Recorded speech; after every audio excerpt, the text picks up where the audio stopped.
Hey guys, it is Julie here with JT.Wealth. In today's video, we are going over the latest SPAC merger with a company called PaySafe. So let's get into it.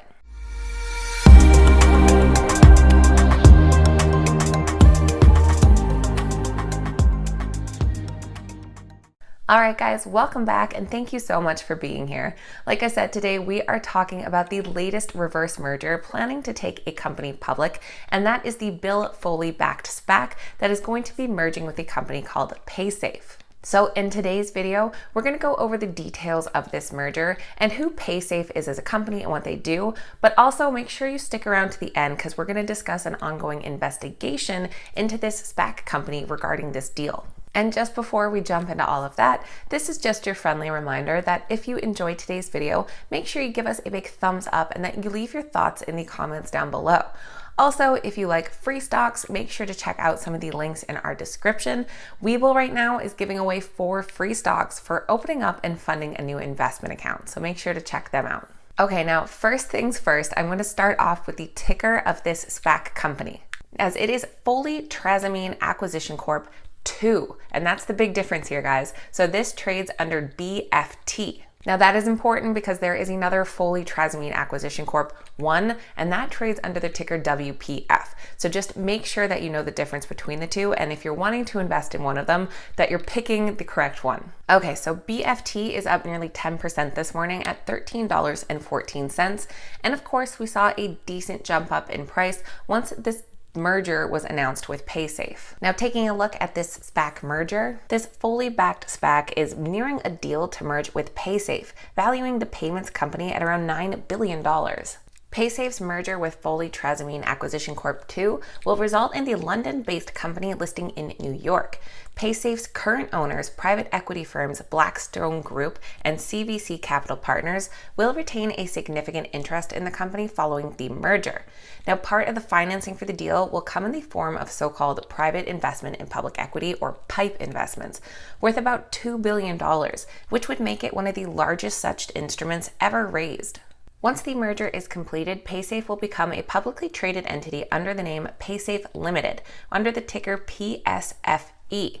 The cash component of the consideration will be funded by Foley cash in trust, about $150 million in proceeds from the forward purchase agreement with Cannae Holdings, as well as a $2 billion private placement from various institutional and private investors.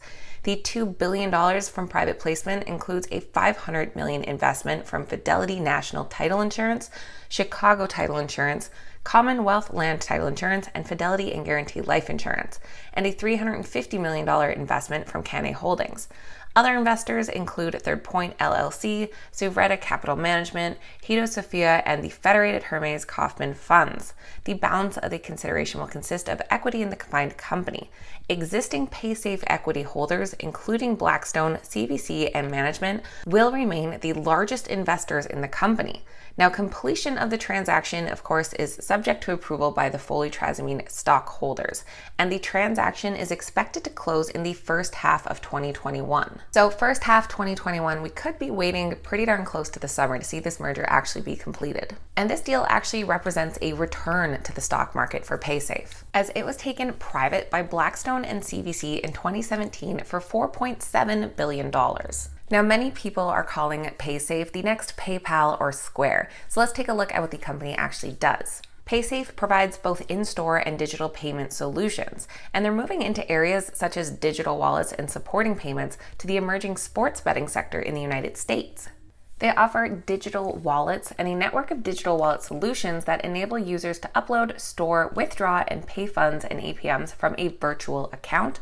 They have their PaySafe eCash, which is their gaming system, which is proprietary digital currency solutions empowering online, mobile, and in-app commerce for gamers and cash consumers, and their PaySafe integrated processing. So this is for independent merchants, which is an integrated POS and e-commerce solution for SMBs and e-commerce sellers to accept payments across different channels. Under PaySafe, merchants really benefit from a full stack of integrated commerce solutions, enabling businesses to accept payments online and in store.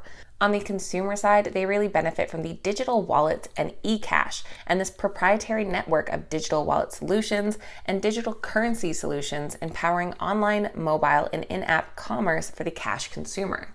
This slide from their investor presentation highlights how they can continue winning in high growth and profitable markets with their different leading capabilities. But I think it was really interesting to also see those 4 segments with the type of companies they work with. That is gaming with Roblox, Fortnite, property management, so people being able to pay their rent through these systems, social media, and wellness and memberships for different gym and fitness apps. So as everything moves more and more digital, including how we pay for things, there is definitely a very large niche for PaySafe. Now, as far as why PaySafe was an attractive investment opportunity for Bill Foley's SPAC, they're saying that PaySafe is a highly attractive and scarce investment opportunity within the payments and FinTech, with similar characteristic to other Bill Foley deals. So it was back in 2003 that Bill Foley led FNF on the acquisition of Alltel Information Services for $1 billion, which later became Fidelity National Information Services.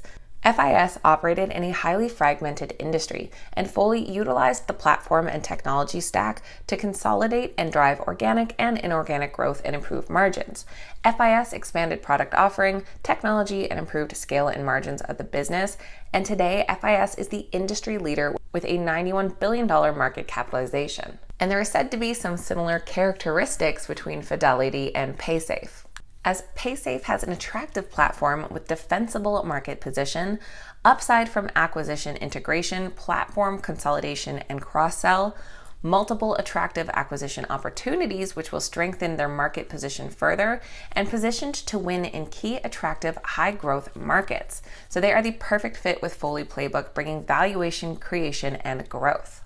So it all in all sounds like a pretty exciting investment opportunity. And at $13 per share, this hasn't taken off quite yet like we've seen a lot of SPACs recently do. But there is one more key piece of information that I think you definitely need to know about before making any investment decisions. And that is that there is an investigation of Foley Trasimene Acquisition Corp. 2. And just yesterday, Monday, December 7th, the law office of Brodsky and Smith LLC announced that it is investigating potential claims against the board of directors of Foley Trasimene Acquisition Corp. 2 for possible breaches of fiduciary duty and other violations of federal and state law in connection with a merger agreement pursuant to which Foley Trasimene, a special purpose acquisition company, will combine with PaySafe Group Holdings Limited, an integrative payments platform, and result in PaySafe becoming a publicly listed company. Under the terms of the agreement, Foley Trasimene shareholders will retain ownership of only 4% of the combined company. So the investigation concerns whether the Foley Trasimene board breached its fiduciary duties to shareholders by failing to conduct a fair process, including the dilution of ownership interest in the combined company. Now, clearly, I am not a lawyer, so I don't know the exact breadth of this, but I think anytime there's an investigation into violations of federal and state laws, you do need to pay a little bit of close attention. I'm not sure if this could end up with a small fine, a slap on the wrist, or just a matter of updating some documents to reflect it, or if this could actually put the entire deal in jeopardy, or if shareholders could end up suing Foley acquisitions there. Again, I'm not entirely well versed in this and what the actual implications could mean. If anybody out there watching has a bit more insight to these type of proceedings, absolutely would love to hear from you, so please leave it down below in the comments. As we know, there can be a lot of hype and excitement surrounding these SPACs, and it does sound like a great company and opportunity, but anytime there are investigations ongoing, I just think it's really important to understand some of the implications and your risk before ever making an investment. Of course, these videos are never a suggestion to buy or sell any specific stock and are just meant for information and entertainment purposes only. Any investment should always be made after your own due diligence and research. Like I said, guys, I always love hearing from you, so please let me know your thoughts on this latest merger in our comments down below. Is this a SPAC that you're going to be jumping into, or are you going to kind of wait and see how this investigation plays out? What other SPACs are getting you excited right now too? Let me know your thoughts. If you made it all the way to the end of the video, make sure you give us a big thumbs up and that you're subscribed to the channel as well. Thank you guys so much for watching. I hope you have a fantastic day, and cheers.